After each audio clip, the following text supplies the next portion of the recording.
பாசறை.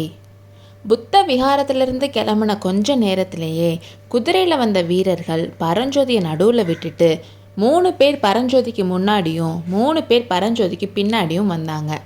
பரஞ்சோதி அவங்கள பார்த்து, இவங்க ஏதோ ஒரு சைன்யத்தை சேர்ந்தவங்களாக தான் இருக்க முடியும், இவங்க கூட நம்மளையே பிக்ஷு அனுப்பி வச்சாருன்னு நினச்சான்.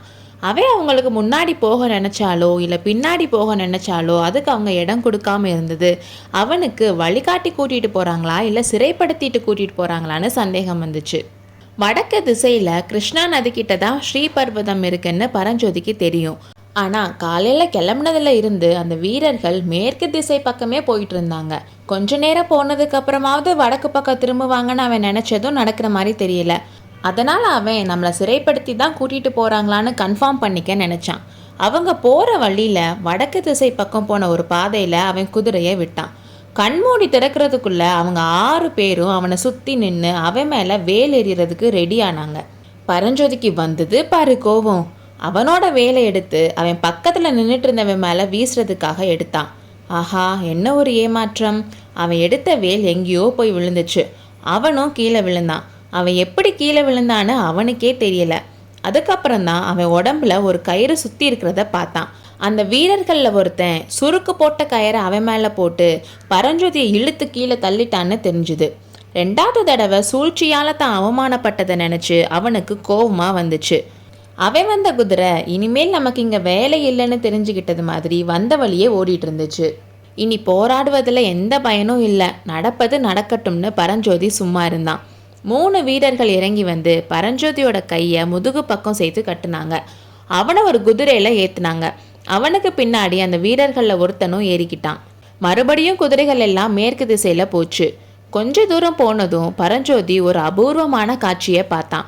அவங்க வந்த பாதை கொஞ்சம் கொஞ்சமாக மேடாகிக்கிட்டே வந்து பீடபூமியோட உச்சியில் இருந்துச்சு. அங்கே இருந்து பார்க்குறப்போ ரொம்ப தூரத்துக்கு ஒரு சைன்யம் இருந்துச்சு. எங்கே பார்த்தாலும் ஆயிரக்கணக்கான போர் யானைகள், குதிரைகள், ஒட்டகங்கள், ரிஷபங்கள், ரதங்கள், வண்டிகள் இருந்துச்சு. லட்சக்கணக்கான வீரர்கள் இருந்தாங்க. அவங்க இருக்கிறதுக்கு கூடாரங்கள் போட்டிருந்தாங்க. கூடாரங்களுக்கு மேலே வரிசையாக கொடி பறந்துட்டு இருந்துச்சு. இந்த காட்சியை பார்த்துட்டு பரஞ்சோதியோட வாயிலிருந்து ஆஹான்ற சத்தம் வந்துச்சு. அங்கே இருக்கிறது பல்லவ சைன்யம் தான்னு நினச்சி பரஞ்சோதிக்கு ஒரு ஆர்வம் வந்துச்சு. ஒரு வீர போருக்கு ரெடி ஆகிட்டு இருக்க சைன்யத்தில் தானும் ஒரு போர் வீரனாக சேர்ந்துக்கணும்னு நினச்சான். அந்த நிமிஷம் அவனுக்கு தான் பிறந்தது எதுக்குன்னு தெளிவு கிடச்சிச்சு. ஓலையில் எழுத்தாணி வச்சு எழுதுறதுக்கோ இல்லை கடவுள் பாட்டு பாடுறதுக்கோ இல்லை உளி வச்சு சிலை செய்கிறதுக்கோ நம்ம பிறக்கலை.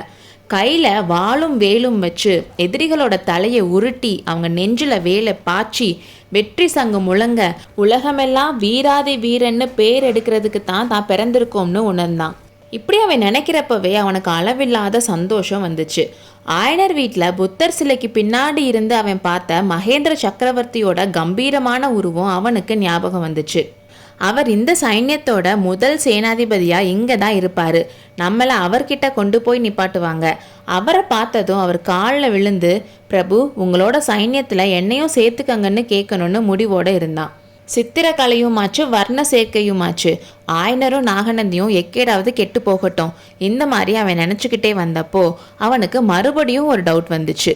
இங்கே இருக்கிறது பல்லவ சைன்யம் தானா? பல்லவ சாம்ராஜ்யத்தோட கொடி ரிஷப கொடியாச்சே. இங்கே இருக்க கொடியில் காட்டு பண்ணியோட உருவம்ல இருக்கு. ஒருவேளை இது வாதாபி சைன்யமோ? பல்லவ ராஜ்யத்து மேலே படையெடுத்துட்டு வர சைன்யம் இது தானா? அம்மம்மா, இவ்வளோ பிரம்மாண்டமான படை வச்சிருக்கிறவனா பல்லவ ராஜ்யத்து மேலே படையெடுத்துட்டு வரான்? இப்படி அவன் யோசிச்சுட்டு இருக்கும்போதே பாசறையோட வாசல் வந்துருச்சு. பாசறையோட வாசல் கிட்ட வந்ததும் வீரர்கள் குதிரையில இருந்து இறங்கி பரஞ்சோதியும் இறக்கி விட்டு நடத்தி கூட்டிட்டு போனாங்க.